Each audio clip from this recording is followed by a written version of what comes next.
everybody, and welcome to my YouTube channel, Art Classes My Way.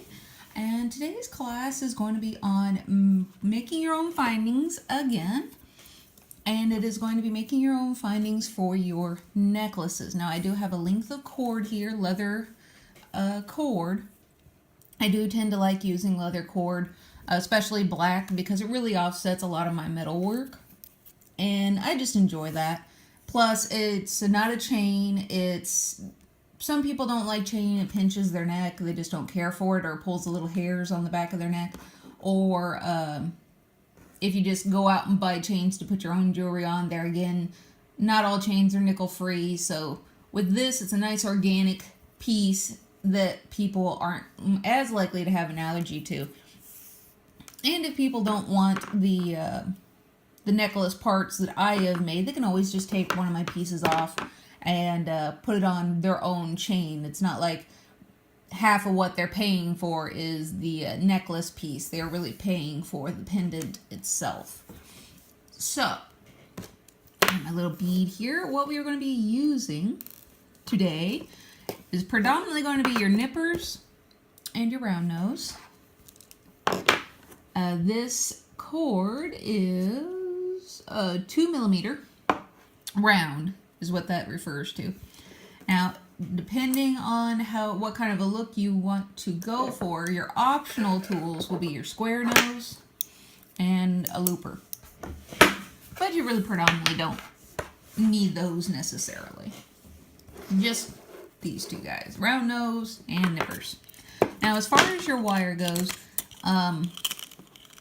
this is a part where if I want a nice, really big, thick wire like the what I got here, which is a 16 gauge, this is where I will use aluminum, because aluminum's very soft, very easy to bend. Even if you have a little piece, it's very easy to bend with your fingers like that without hurting yourself or stabbing yourself. And I won't be typically doing a whole bunch of hammering to it. The bigger the piece of, or the bigger the wire you use, the less likely you will have to work harden whatever it is that you're making with it, which will reduce the amount of hammering that you end up doing to it. Now, if you're hammering a silver piece of aluminum, this is just aluminum. It's not coated with anything. There's no coloring to it. It's even okay to hammer this guy. But for your colors, your colored aluminums, I would avoid it, because you're just going to end up ruining whatever color is on it. It'll split. Please see my metals video. I will link it down below, and you can see a perfect example of what happens when you start hammering your aluminum, or colored aluminums.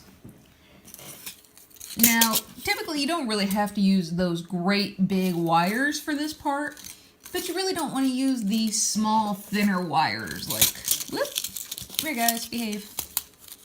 Like this 26 gauge. It's going to be very floppy. It's not going to hold its shape very well, especially without hammering it and work hardening it. But the smaller and more delicate you want to go, just keep that in mind. You are going to have to hammer it just a little bit in order for it to keep its shape. And you'll see what I'm talking about in that. So I'm going to go with this wonderful 20 gauge wire here. Let's pull out the length of it. Now, a lot of people really don't like messing with a ton of wire in their hands. I typically don't like to cut my wire until I'm done with it. The reason for that is because then I use what I want to use, and I can cut it really, really close without having a whole bunch of waste or guessing. Because sometimes you're going to be doing projects, you'll eventually get to the point where you're making up your own projects, and you won't know how much wire to use for this situation. So you're going to need a good length of it, and you're going to have to start guessing. And you definitely never want to guess too little, because then you just have to start all over and you wasted all that wire. So for this project, we are going to want to have a decent amount of tail, probably about there, about that much, about ½ an inch or maybe a little bit more, depends on how much you want to wrap at the end of this. And then we just twist and twist, and then kinking back to get our typical head pin shape there. Now you can do this part one of two ways. I may be regretting not cutting my wire here for this video. You can either put a length of your wire here, or you can put him through, which normally I do, but since this head pin is so small, I probably won't do that this time. This is normally the way I do it. Fold it down, and then we're going to take this piece of wire here and wrap it around, and then that gives us a little hoop for our necklace. Today, I'm not. Sometimes that can be difficult. Honestly, either way, when you're starting, it's going to be difficult. It's not going to want to behave for you. That is life, and that will come with practice. So I'm going to get my square nose in here. You know what? I'm going to put him on the other side.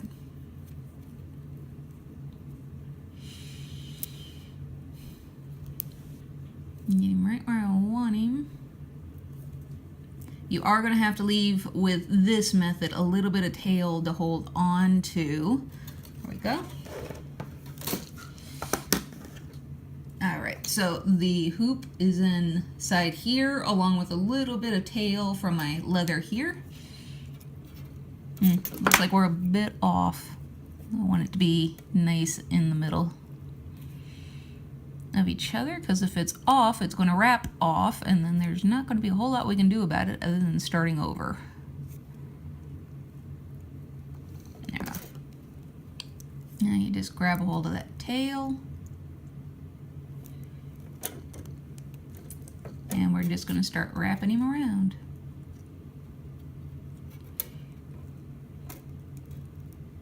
For those of you that are guessing, I am right-handed, but I can oftentimes use my left hand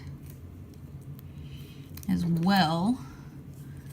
May not be the quickest way, but darn it, I get the job done still.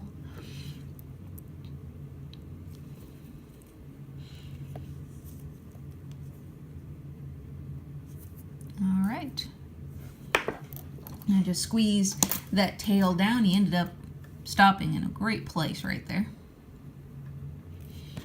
And I'm going to give him a little squeeze.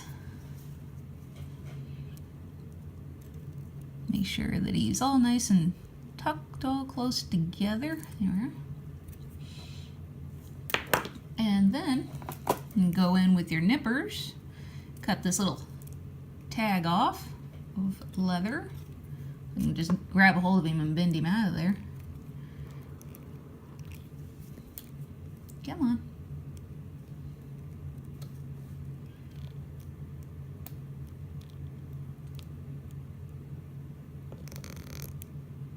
Yep.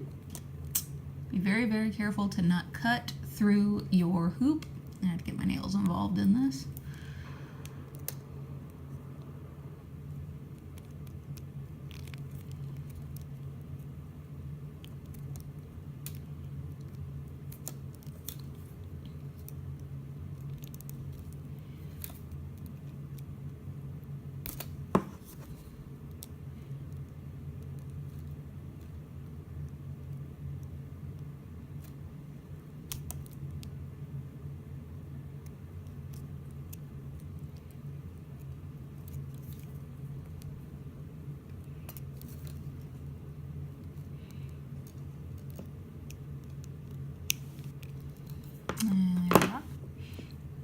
I'll clean that up a little bit later there, but there's our hoop. So we'll give him a little cut. And this was the tail piece that we had. Now I'll get the pointy guys here. Cut him with the flush side. The flush side's got to be the piece or the part that stays with your piece. And this end is the flush end. You can see how that's nice and flat versus this is where the crevice is going to be. But in order to get in here nice and tight, there we go. Have to use the pointier guys. And there we have it. Now for the other end. And the other end is exactly the same. So get you a little straighter. There. A little bit of tail. And if you don't remember where you started on your pliers or your round noses, just sticking back in here, remeasure what you did before. Okay, so he's up there.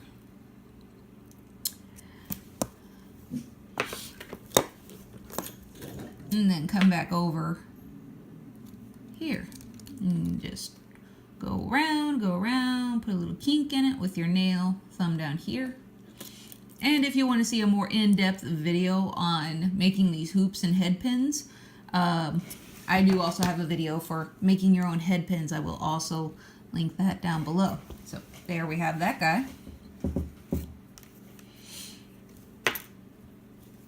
Put him on the side opposite our little tail.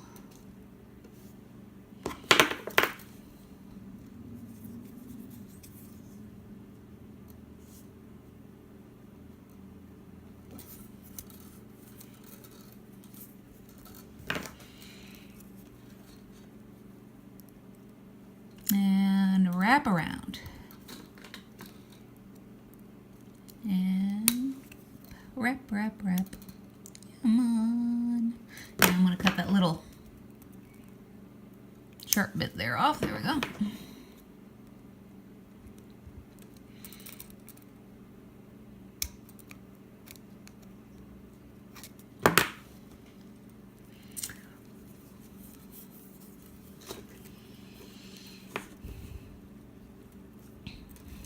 Give him a little squeeze and give him a squeeze around the side here.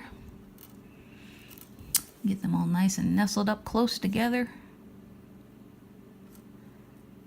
And there we have it. There. So I'm going to give this guy a little snip.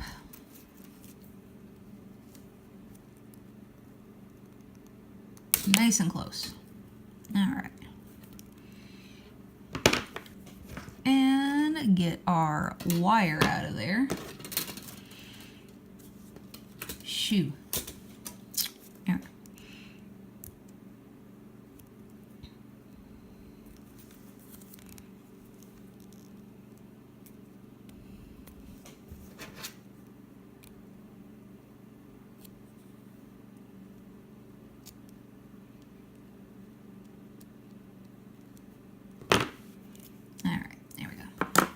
Now, like I said, you can do this whole project without your square noses coming in and grabbing. But one of the other things you may or may not want to do, sometimes instead of going for this rounded look for the body of your wrap, some people like to flatten it a little bit and have a little bit more of a squarish look. So that's just coming in and giving him a light little squeeze, especially if they have a lot more wrap. It'll be more prominent, noticeable. You don't have to do this part if you don't want to, but just give a light little squeeze. And there we have. Maybe scooch you guys back up a little bit. There we go.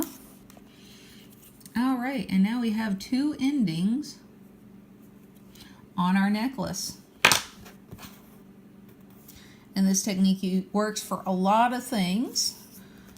So we'll just go ahead and set those guys down there, and with the same length of wire, or the same gauge of wire, which I'm currently using a 20. Put some of this back up in its coil here, because I'm not going to need all of this stuff. Oh, all right, there we go.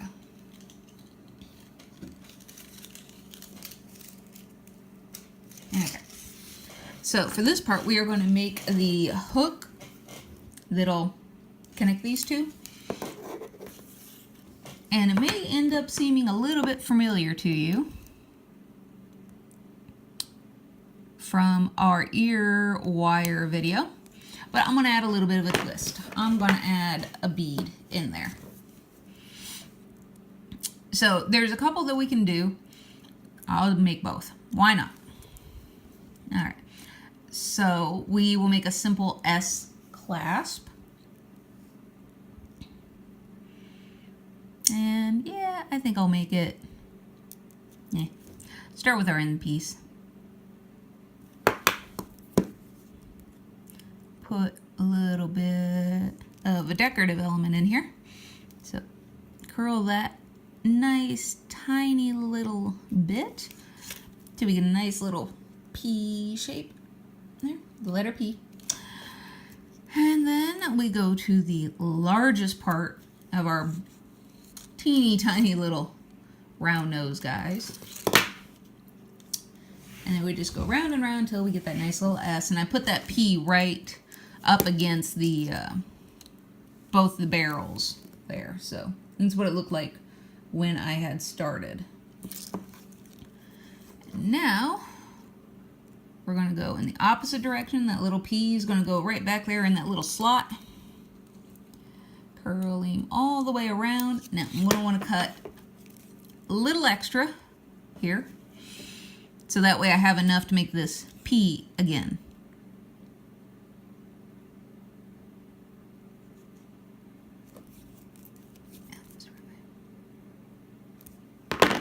Actually, I can use my regular old nippers. There we go.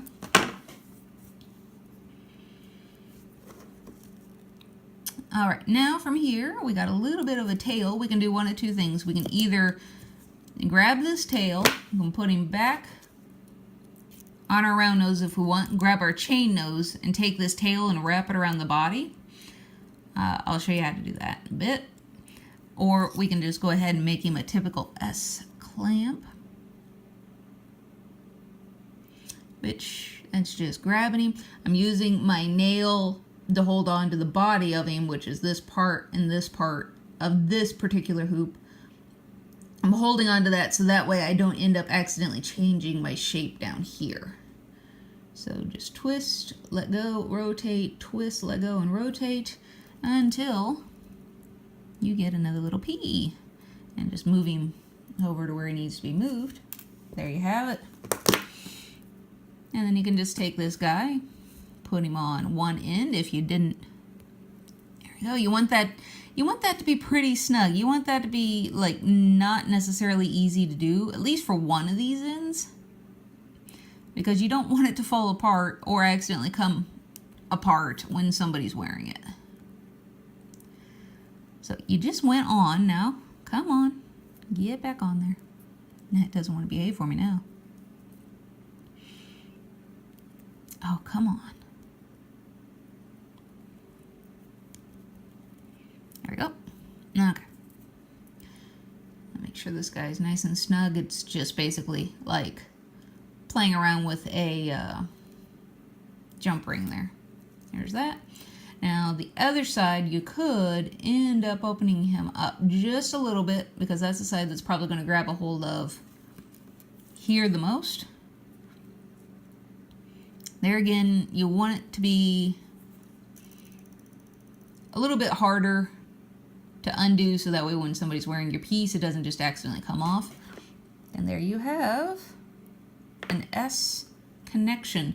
Now with this wire, if you are making an S connection, I would definitely say take your S, and you're going to have to work hard in this guy. So that means getting out a bench block and a little hammer, and at least hammering these hoops, because that's the most important part. If these hoops lose their shape, that's when it's going to start unraveling, come apart, and pretty much lose all of its integrity. Whoop. And now for the next one.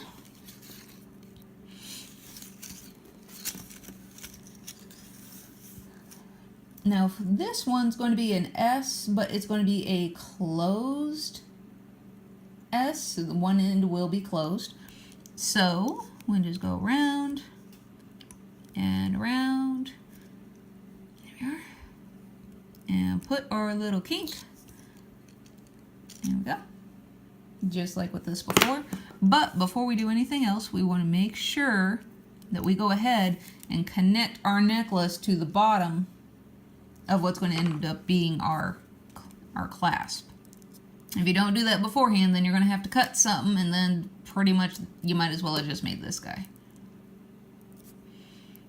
You know what? I'm going to make that a little smaller. So, unwind.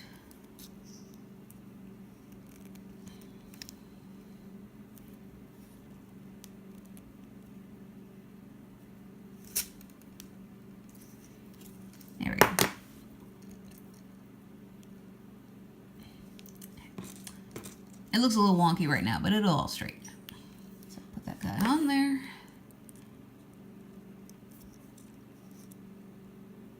And when I'm grabbing hold of this guy, I'm making sure to only grab a hold of this part, the hoop that I am currently in process of making, as opposed to this piece, because that'll end up putting a kink in your hoop somewhere and it won't look very pleasant.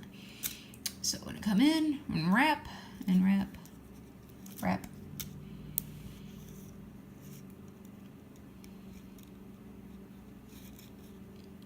There we go, that'll be good enough.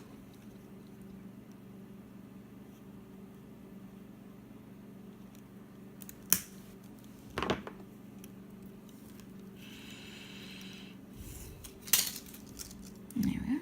And my little snippet, put it in my, with the rest of my little snippets, my jar of snippets. And I'm going to flatten that guy down just to make sure he isn't poking out at anybody.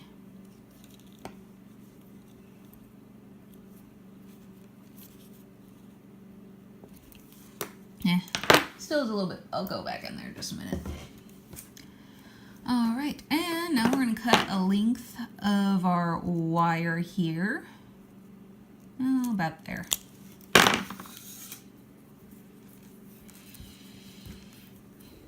And then we're going to put a little bead, one of my bone beads.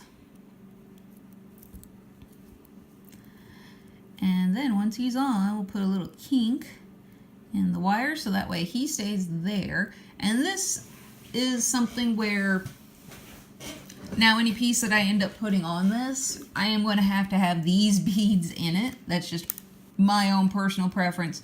But I like, if I am using a specific bead of any kind throughout my actual piece, my pendant or whatever it ends up being, I like to take at least one of those elements and put them up here somewhere on my necklace. So that way it feels like one coherent, cohesive piece. Alright, so I'm going to grab hold of this guy, someplace at least fairly close to where my bead is, so that way as I'm curling this direction, I still have my little kink in it. And I'll put my thumbnail in there to make sure that it stays in there, that kink.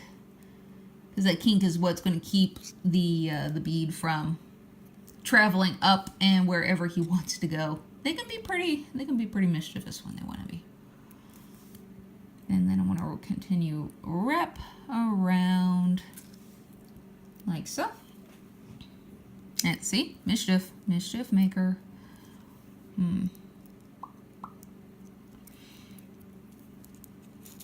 And if I want to make that kink a little bit more, I'm going to grab a hold of this bead here. And I'm going to bend that wire backwards a little bit more. And then bend him over a little more. So that way the kink is a little bit more severe. And I think we're going to go with something a little bit larger, which means the hooper. So just open that up. And just go one size bigger here. There we go. Straightening him out. There we are.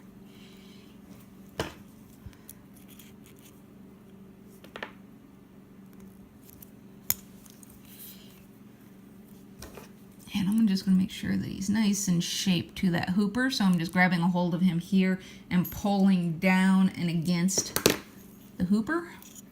There we go. Now he's got that nice shape. He's not so wonky.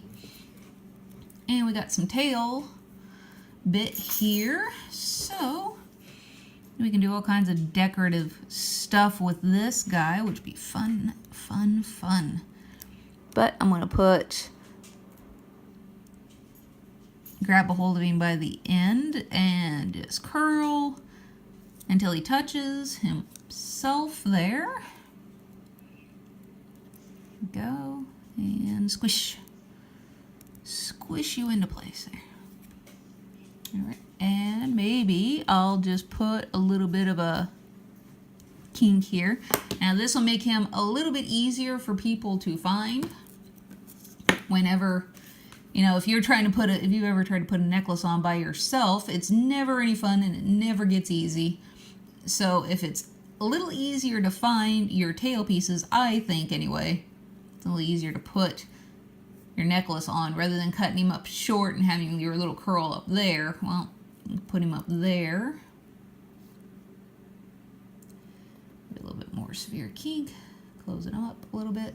There we go. Maybe that sticks out a little bit too much. I can play with that. But he is a lot easier to find behind your head when you're trying to put your necklaces on. And again, you don't want it to be too terribly easy for him to slide on this part here, so that way he doesn't just accidentally slide off on his own anyway. Now see, we were doing it just fine earlier. There we go. All right. An S-clasp with a permanent end with a bead on it. Which this guy pretty much looks very similar to the ear wires I was showing you how to make earlier. Or in one of my other videos. He just has a little doohickey in. So there you have it. An S-clasp there on your own length of wire for any piece that you are making. And like I said, you can go way, way further down with your wrapping parts. I mean, you can go whole length if you want to wrap the whole thing. But that is up to you. I am going to hammer this guy out a little bit again so that way it keeps his shape.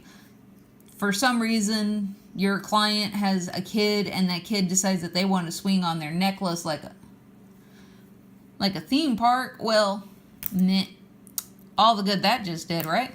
So that's why you got to work hard and hammer these smaller pieces. And even the aluminum to a point, so that way that stuff doesn't happen. That's nothing to fix there. So you just grab it, put him back in, round, right back the way he was. Wire does have a memory. Metal has a memory. It wants to go back to the shape that it previously was in. So that's why that part was pretty darn easy. So I hope this video was helpful to you guys. Please like, subscribe, and comment. Let me know what you would like to see or do in future videos in the comment section below. I'm more than happy to help anybody with anything that they want to do as long as I actually know how to do it. I'm going to give you guys advice on something I've never done before. So I hope you all had a wonderful day. Thanks for hanging out. Also support me on my Etsy channel. And have a great day. Bye!